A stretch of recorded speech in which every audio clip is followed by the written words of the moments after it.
on commence justement avec vous, Mickaël. Alors que nous sommes en pleine campagne électorale, ce qu'on appelle l'acte 2 du quinquennat est lancé, en particulier sur un domaine symbolique, la haute fonction publique. Vous nous révélez les premières pistes de cette réforme ultra sensible. Et oui, on ne le voit pas encore, mais ça pourrait être bien la réforme la plus profonde du quinquennat. Changer la culture des hauts fonctionnaires de manière à refonder toute la relation entre le peuple et les élites. Souvenez-vous, c'était l'aveu même du président de la République en novembre sur le Charles de Gaulle face à TF1.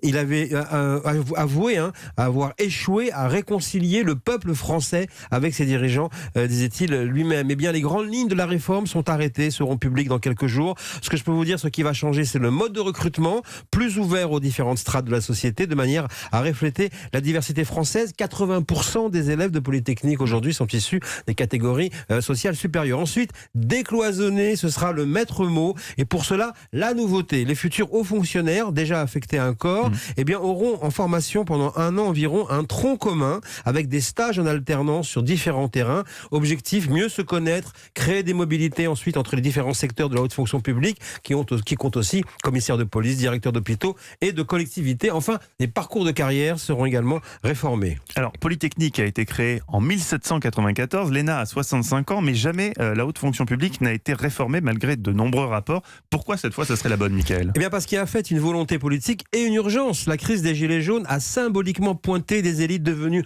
repoussoirs et symboles d'un État vivant accusé de vivre en caste et dans l'entre-soi. Et pour mener à bien cette mission, eh bien Frédéric Thiriez, grand connaisseur de la machine de l'État, ancien président de la Ligue de foot professionnelle, a été chargé par le président et les premiers ministres de repenser un peu la première division des fonctionnaires en phase avec le monde et notre époque. Plus question donc par exemple de décider de manière pyramidale, mais il faudra favoriser le dialogue et la concertation. Et bien alors c'est à ce moment-là qu'on comprend à quel point c'est très ambitieux quand même, parce que il va falloir quand même réformer tout simplement la mentalité de cette monarchie institutionnelle qui est la Ve République, avec un appareil d'État qui est habitué à tout centraliser depuis des siècles. Alors il faut au moins un Frédéric Thiriez, expert en joueurs de haut niveau, pour former un peu les futurs Zidane de la fonction publique. Faute de quoi, les Français ressortiront et les cartons et les gilets jaunes.